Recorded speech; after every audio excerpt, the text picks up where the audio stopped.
네, 성경 봉독하도록 하겠습니다. 오늘 말씀은 사도행전 16장 16절부터 34절까지 말씀입니다.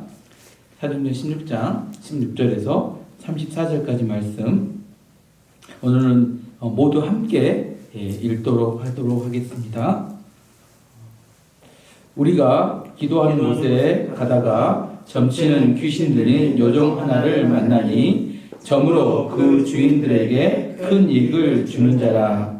그가 바울과 우리를 따라와 소리질러 이르되 이 사람들은 지극히 높은 하나님의 종으로서 구원의 길을 너에게 전하는 자라 하며 이같이 여러 날을 하는지라. 바울이 심히 괴로워하여 돌이켜 그 귀신에게 이르되 예수 그리스도의 이름으로 내가 내게 명하노니 그에게서 나오라 하니 귀신이 즉시 나오니라. 여종의 주인들은 자기 수익의 소망이 끊어진 것을 보고 바울과 실라를 붙잡아 장터로 관리들에게 끌어갔다가 상관들 앞에 데리고 가서 말하되 이 사람들이 유대인인데 우리 성을 심히 요란하게 하여 로마 사람인 우리가 받지도 못하고 행하지도 못할 풍속을 전한다 하거늘 우리가 일제히 일어나 고발하니 상관들이 옷을 찢어 벗기고 매로 치라 하여 많이 친 후에 옥에 가두고 간수에게 명하여 든든히 지키라 하니 그가 이러한 명령을 받아 그들을 깊은 옥에 가두고 그 발을 착고에 든든히 채웠더니 한밤중에 바울과 실라가 기도하고 하나님을 찬송하며 죄수들이 듣더라. 이에 갑자기 큰 지진이 나서 옥토가 움직이고 문이 곧 다 열리며 모든 사람들의 맨 것이 다 벗겨진지라.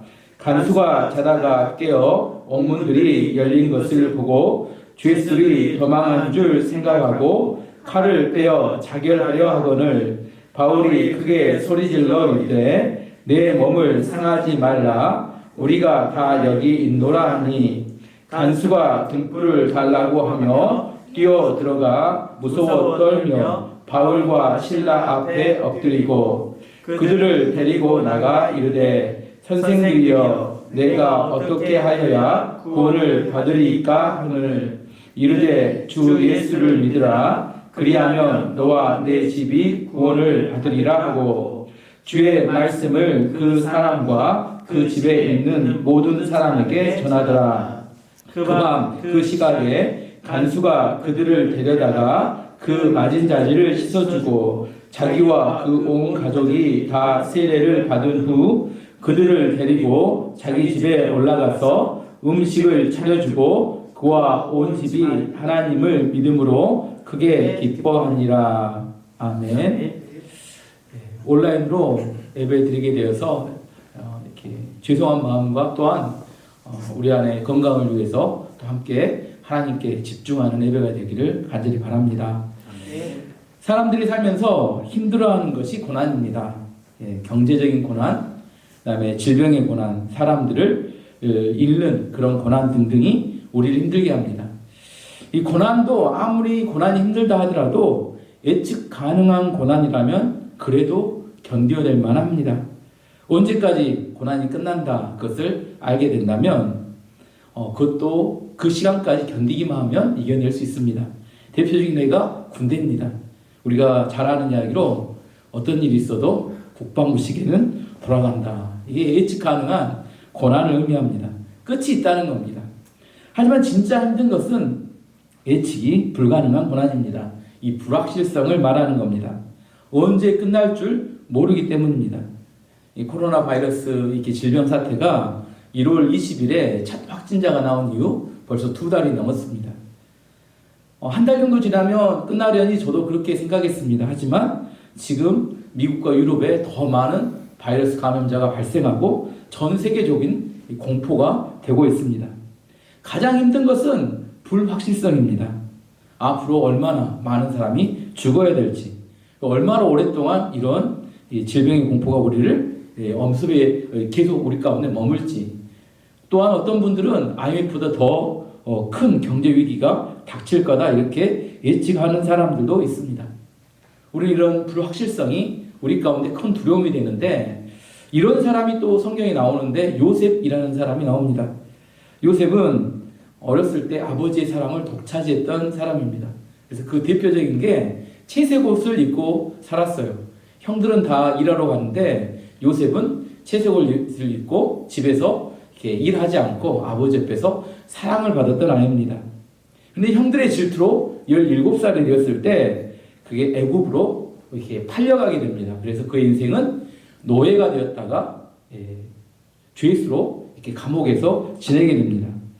그가 그 13년의 긴 기간이 끝난 다음에 30살이 되었을 때 그는 애굽의 총리가 되어서 전혀 다른 고난이 끊어지고 전혀 다른 인생이 되게 됩니다.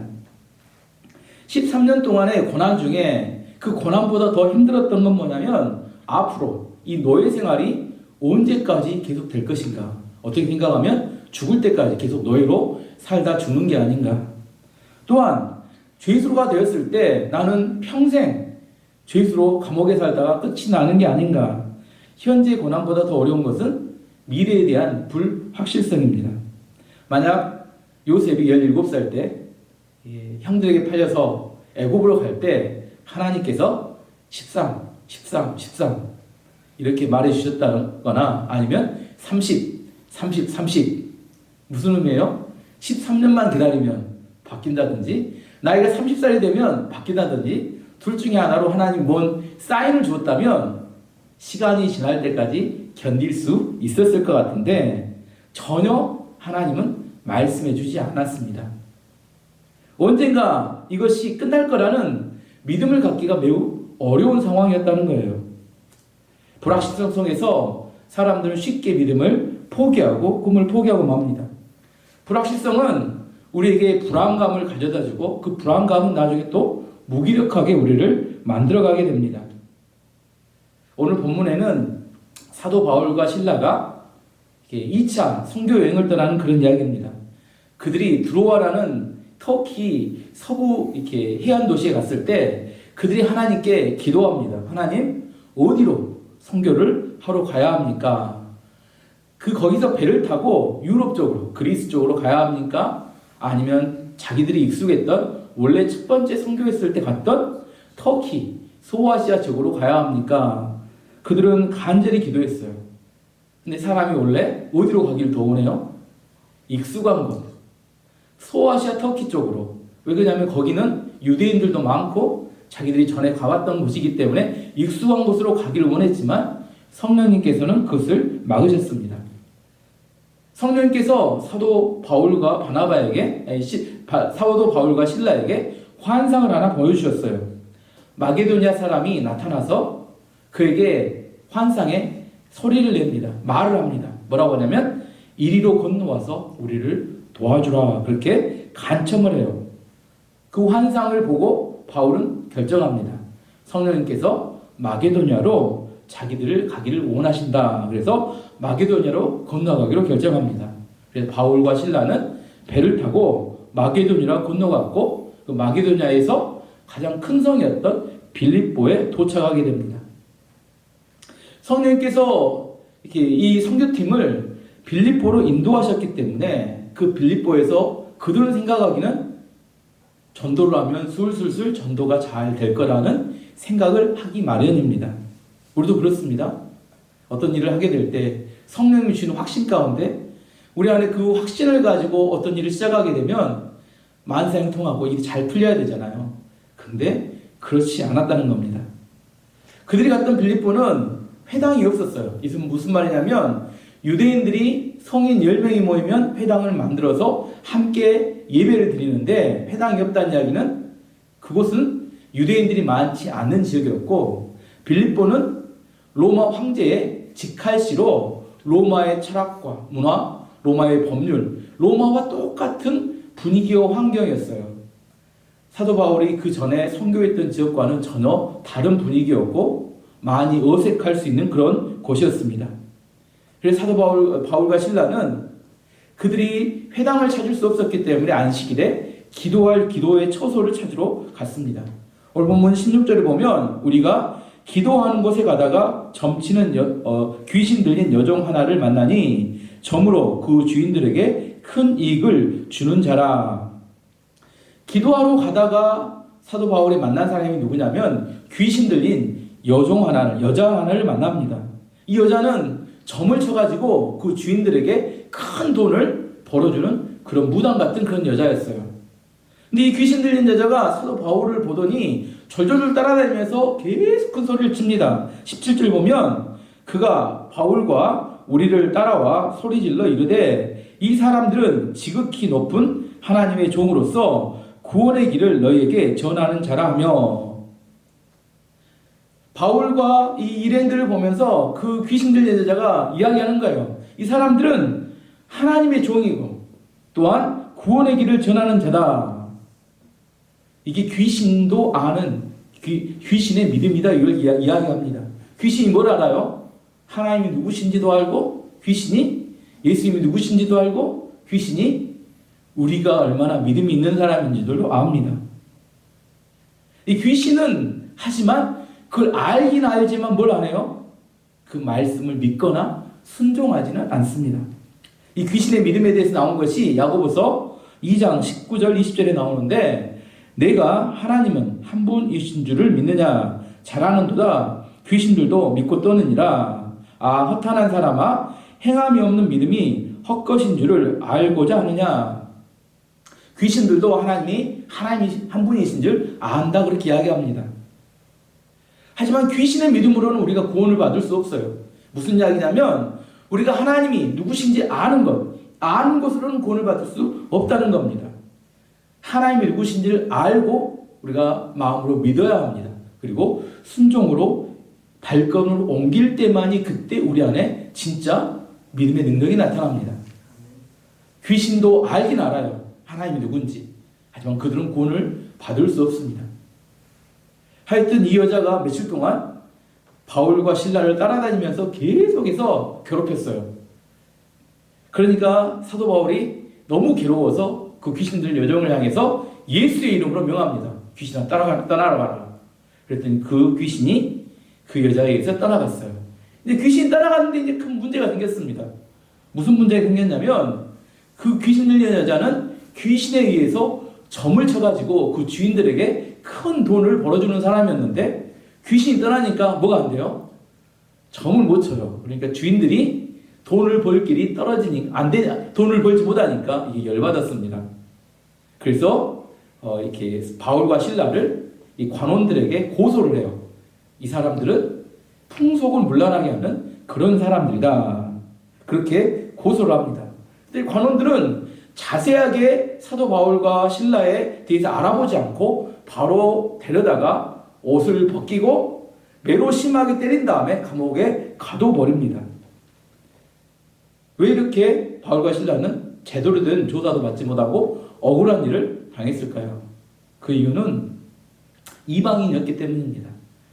그 마을 사람들이 아니라 이방인이었기 때문에 제대로 된 재판을 받을 권한 있고 이렇게 수 있는 기회를 주지 않았습니다. 바울과 신라에게 있어서는 그것이 매우 억울한 일이었어요. 바울과 신라가 어두운 감옥에 들어가서 이렇게 갇혀 있을 때 아마도 별의별 생각이 다 들었을 거라는 겁니다. 어떤 생각이 들었을까 제가 생각을 해봤는데, 첫 번째는 분명히 성령님께서 보여주신 환상을 보고 빌립보에 오게 됐는데 혹시나 성령의 음성이 잘못된 것이 아니었을까? 안 그래요? 정말 하나님의 음성을 듣고 따라왔는데 만세 형탕이 돼야 되는데 이게 매맞고 감옥에 갇히니까. 두 번째로는 지금 당하고 있는 고난이 과거에 내가 예수님을 믿는 사람들 핍박하고 스데반이 순교할 때 함께 그를 죽이는 데 동참했던 자기의 죄 때문에 벌받고 있는 건 아닌가. 사람이 어려움이 당하면 이런 자책감도 들기도 합니다. 세 번째로는 앞으로 이 지역에서 계속 전도를 해야 할 것인가. 네 번째는 우리는 과연 감옥을 나갈 수 있을 것인가. 처음에는 확신에 차서 복음을 전하러 빌립보라는 전혀 모르는 동네에 왔지만 갑자기 감옥에 갇히고 매를 맞고 이렇게 되니까 모든 것이 불확실한 상태가 되어버렸습니다. 과연 어떻게 해야 할 것인가? 사도 바울과 실라는 불확실성 속에서 그들이 어떻게 해야 될지 곤란한 지경이 처했습니다. 오늘의 주제는 그겁니다. 과연 우리에게도 직면제 처한 불확실한 상황 속에서 우리는 어떻게 대처해야 될 것인가? 바울과 실라는 하나님의 지혜와 하나님에 대한 믿음을 가지고 잘 대처해서 마지막에 승리하고 복음의 열매를 맺고 이야기가 마쳐집니다. 오늘의 중요한 주제는 뭐냐면 불확실한 상황 속에서 우리는 어떻게 승리하고 이겨낼 것인가? 대처 방법 3가지에 대해서 이야기하려고 합니다. 불확실한 상황 속에서 첫 번째 어떻게 해야 되냐면 불확실한 상황을 통제하려고 하지 말라. 그것이 첫 번째 주제입니다. 그냥 그 상황을 내버려 두라는 겁니다. 이런 불확실한 상황 속을 되었을 때 우리가 통제하려고 하면 우리가 힘들기만 해요. 왜냐하면 무엇이 잘못되었는지, 왜 매를 맞았는지, 왜 감옥에 투옥되었는지 아무도 이해할 수 없고 알 수도 없는 상황이기 때문입니다. 다만 내 마음속이 억울하다 하는 그런 생각뿐이에요.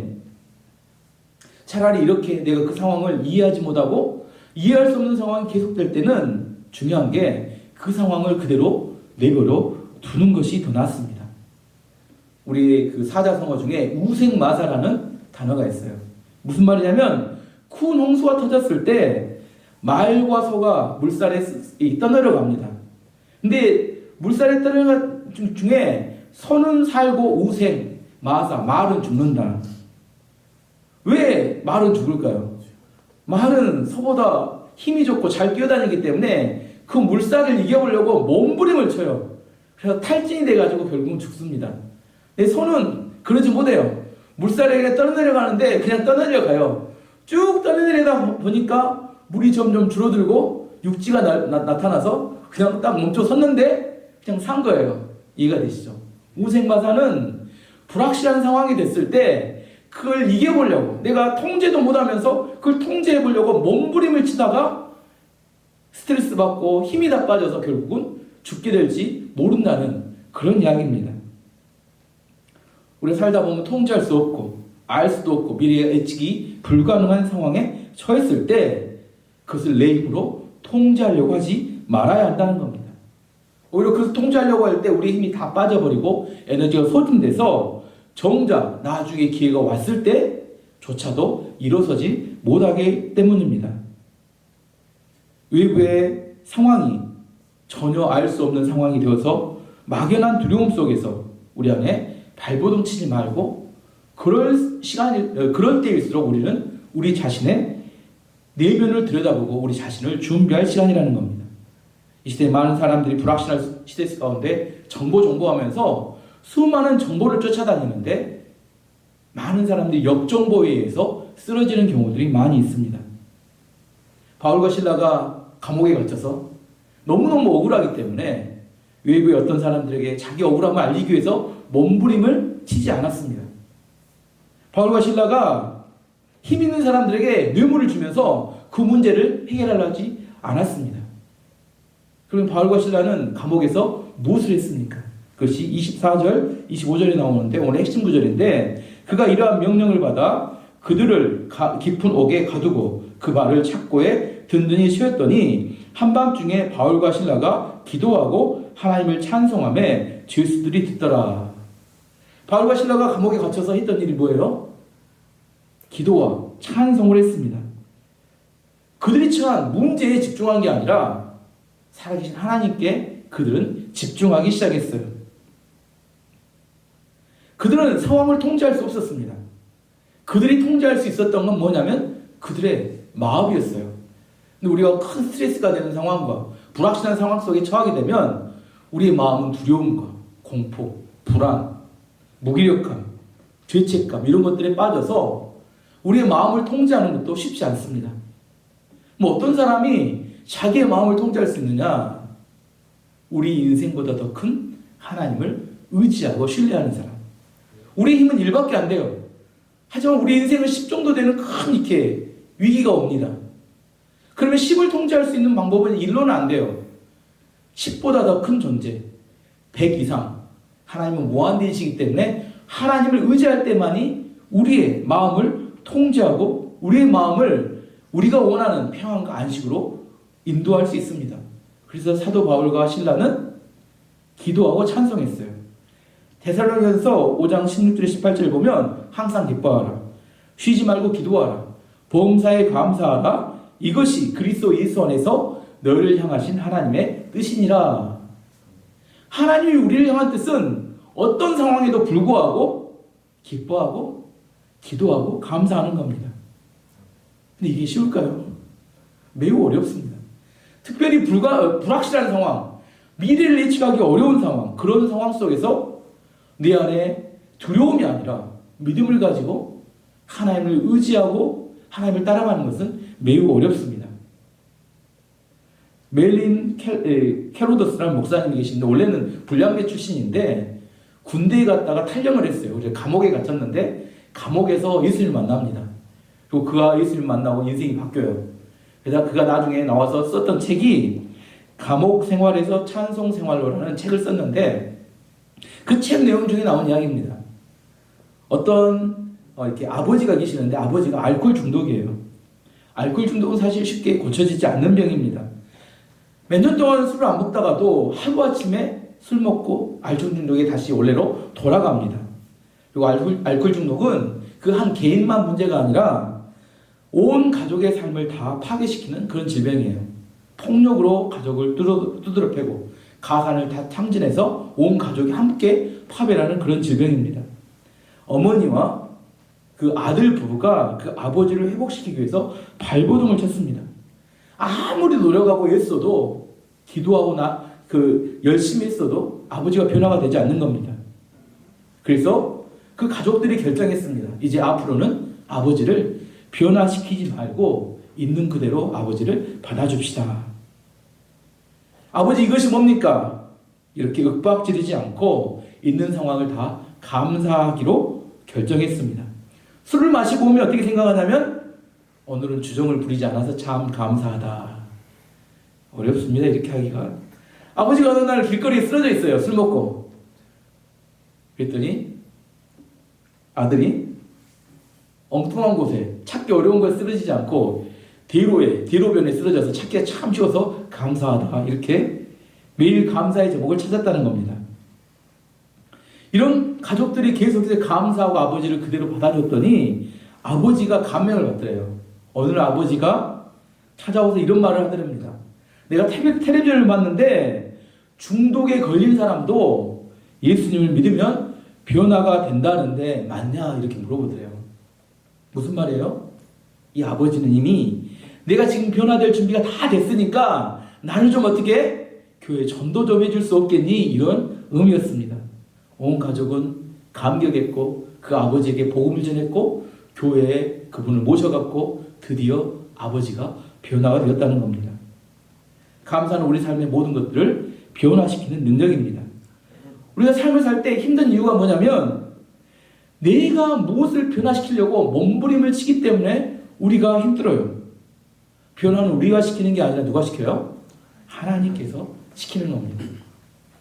변화를 하나님이 시키는 거기 때문에 우리는 어떻게 해요? 그 상황과 환경을 하나님께 맡기고 기도하고 찬송하는 겁니다. 하나님과의 관계를 점점 강화시켜가는 거예요. 목사님들에게 물어봤습니다. 목회를 하면서 가장 스트레스 받는 게 뭐냐? 가장 많은 통계가 뭐라고 나왔냐면 설교라고 나왔다고 합니다. 최 목사님 그렇죠.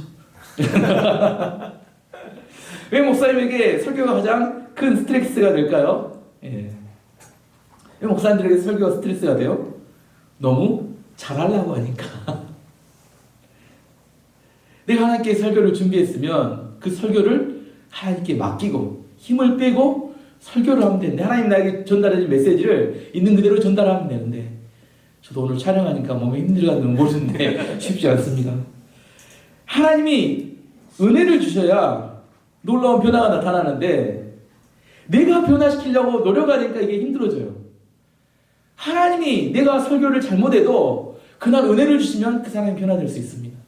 아멘. 하나님을 믿어야 되는데 아멘. 내 힘으로 변화시키려고 하니까 잘 안 되더라는 겁니다. 다윗이 골리앗과 싸울 때 다윗이 골리앗과 싸우기 위해서 준비한 무기가 뭐였어요? 물맷돌이었어요. 물맷돌. 그러면 물맷돌이 중요합니까? 물맷돌을 통하여 골리앗을 넘어뜨리는 하나님이 중요합니까? 우리는 물맷돌이 중요하다고 물맷돌을 준비해요. 하지만 진짜 중요한 것은 하나님이 중요합니다. 물맷돌이 골리앗을 넘어뜨린 게 아니라 하나님이 물맷돌을 통해서 골리앗을 넘어뜨린 겁니다. 통제할 수 없는 상황에서 우리가 통제할 수 없는 것들을 통제하려고 하지 말고 하나님 앞에 우리가 기도하고 하나님께 찬송함으로 하나님께 그 상황을 맡겨드리는 것, 이게 매우 중요하다는 겁니다. 하나님과의 관계를 강화시켜 나가야 합니다. 우리가 지금 코로나 바이러스나요? 예배도 잘 제대로 드리지 못하고 여러 가지 불확실한 상황 속에서 미래가 어떻게 될지 잘 알 수 없습니다. 이 상황을 우리가 통제하지 못합니다. 이때 무엇을 해야 돼요? 하나님과의 관계를 강화시켜 나가야 합니다. 말씀을 보고 기도하고 하나님의 음성을 따라 순종해야 하고 오색마사처럼 그 상황이 어떻게 바뀌면 안 되는 것처럼 발버둥 칠 게 아니라 하나님께 맡기고 우리가 부족함에도 불구하고 하나님은 은혜를 주셔서 그 상황을 얼마든지 바꿔주실 수 있습니다. 이 하나님을 신뢰하는 거예요. 정리해보고 하겠습니다. 불확실한 생활 속에서 그를 이겨낼 수 있는 방법 첫 번째는 뭐예요? 상황을 변화시키려고 하지 말고 그대로 두어라. 두 번째는 하나님과의 관계를 강화시켜가라. 마지막 세 번째는 뭐냐면 하나님의 일하심을 신뢰해라. 하나님의 섭리를 믿으라는 겁니다. 바울과 실라가 찬송하고 기도했을 때 어떤 일이 발생했습니까? 26절에 보면 이에 갑자기 큰 지진이 나서 옥토가 움직이고 문이 곧 다 열리며 모든 사람의 메인 것이 다 벗겨진지라. 기도하고 찬송에는 전혀 놀라운 일이 벌어졌어요. 갑자기 지진이 나더니 옥문이 다 열리고 모든 묶인 것이 다 풀어졌습니다. 할 수만 있으면 도망칠 수 있는 그런 상황이 된 겁니다. 갑자기 간수가 후다닥 뛰어 들어왔어요. 왜냐하면 간수가 그날 지켜야 되는데 죄수들이 도망치면 그 다음날 참수를 당해야 되기 때문에 간수가 뛰어 들어왔어요. 옥문이 다 열린 거 보고 어떻게 합니까?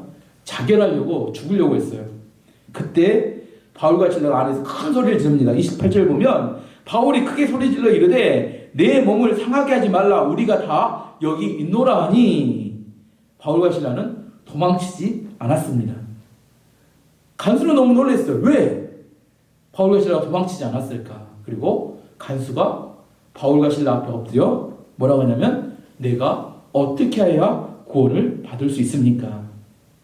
바울이 그때 성경에 나온 굉장히 유명한 구절 말씀 사도행전 16장 31절 말씀 이르되 주 예수를 믿으라 그리하면 너와 내 집이 구원을 얻으리라. 이 말씀은 그날 그 간수의 생명을 살리고 그 가족까지 다 구원받는 놀라운 약속의 말씀이 되었습니다. 주 예수를 믿으라 그러면 너와 내 집이 구원을 받으리라.